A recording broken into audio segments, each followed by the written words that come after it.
Hey everyone, emergency episode of the podcast. Moon Girl and Devil Dinosaur just dropped on YouTube, and I really wanted to be striking while the iron is hot. So I'm going to be getting this episode out pretty much as soon as I finish it. But don't worry, all you patrons, you'll still have access to episodes 2 and 3 of the podcast early on Patreon and as a paid subscriber on Spotify, and I'll be getting those up real soon. All right, now into the podcast. Aw yeah, guys, Moon Girl is magic, just like the song says. I've been looking forward to this show for ages, and I have to say, this was worth the wait. For those who don't know, I am a huge superhero fan. I grew up with the classics: X-Men Evolution, Iron Man Armored Adventures, Justice League, Avengers, Earth's Mightiest Heroes, and a plethora of other fantastic superhero cartoons of the 90s and 2000s. But to be honest, these shows are kind of a dying breed, or at least they have been. Action cartoons in general have been few and far between for the majority of the 2010s, with some notable exceptions. But now, with shows like a new Spider-Man cartoon and other action-centric shows on the horizon, it seems like all this is about to change. And we're already seeing that with spunky, clever, and charming shows like Moon Girl and Devil Dinosaur. Right off the bat, I liked this show. The animation is slick and stylish, with lots of fun details stuffed in. I like how they use emojis to illustrate emotion. This show really feels like Into the Spider-Verse as well, with its use of street art and celebration of various different cultures and ethnicities. In fact, this whole show is very Spider-Man, and I love it. On another note, Lunella is African American, and her best friend Casey is Jewish Puerto Rican. I hope we get more deeply into each of these characters' heritage and culture as the show goes on. That's one of the amazing things about stories, after all, the chance they give us to walk a mile in other people's shoes and to learn about others. Also, did I mention how likable the characters are? They are so cute, y'all. I love the three main leads: Lunella, Casey, and of course, Devil Dinosaur. But I also really like Lunella's family. We haven't gotten to know anyone else's family yet, but I really like Lunella's. She lives with her mom and dad, who seem to be just delightful millennial type parents, and her Mimi and Pop Pop, who seem sassy and fun. And the whole family runs a roller rink in the Lower East Side of New York. That's another thing that's so cool about Moon Girl. The show places a strong emphasis on the importance of community and supporting each other. There's an idea that family run and a personal touch is much greater value than corporate and sterile, as well as giving back to the community in order to keep a healthy ecosystem of happy people up and running. These are good lessons for kids to be learning, and if we're being honest, something that adults could stand to have a refresher on as well.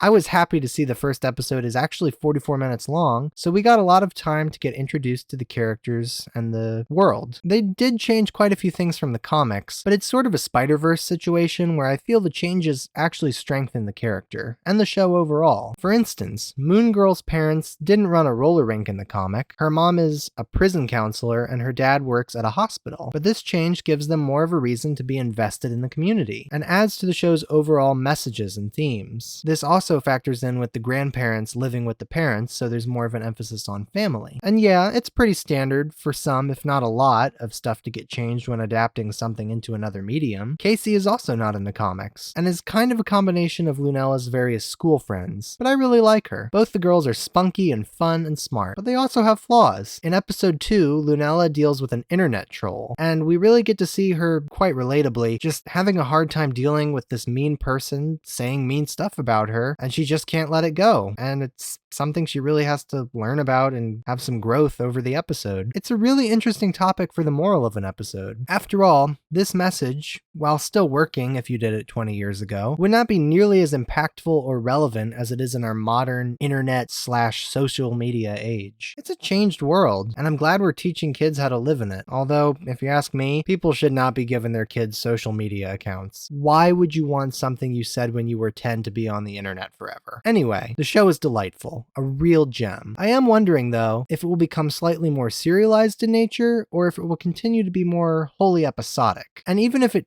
doesn't have an overarching story, will there still be continuity from episode to episode? I think most likely yes to that last one, but I'm still not sure about the others. I certainly hope so, as I'm a sucker for long-form storytelling. I mean, I'm not asking for Avatar, just one or two villains with a master plan that Lunella has to figure out and stop over the course of the season. But either way, I think I'll be happy with what the show ends up doing. After all, an important aspect of criticism is not just looking for what you would have done with the story, but what the creators were trying to do. That's also what makes a good editor, but that's besides the point. I also wonder if we'll be getting as many guest appearances by by other Marvel superheroes and villains, as we did in the original comics, which were chock full of them. And they did mention the Avengers in episode 1, so fingers crossed. I personally hope we see the Power Pack, they're a real favorite of mine, as well as Miss Marvel, also a favorite of mine, and maybe the Fantastic Four and Iron Man. I think all those heroes would mesh well with the Moon Girl vibe. Miss Marvel and the Power Pack because they're both young heroes, so they could bond over that, and the Fantastic Four and Iron Man because they're both tech geniuses, and it would just be totally cool to see them in this visual style. And I'm totally facepalming here because I almost forgot to include the Spider People in this list. I mean, how cool would it be to see Gwen Stacy, Miles Morales, and maybe like a 20-something Peter Parker team up with Moon Girl and the gang? But I guess they better not take it too far in season 1, lest they distract from Moon Girl herself, Mandalorian style. All in all, Moon Girl and Devil Dinosaur is a great show with huge amounts of promise. I can't wait to see where this show goes, and I highly recommend you check it out.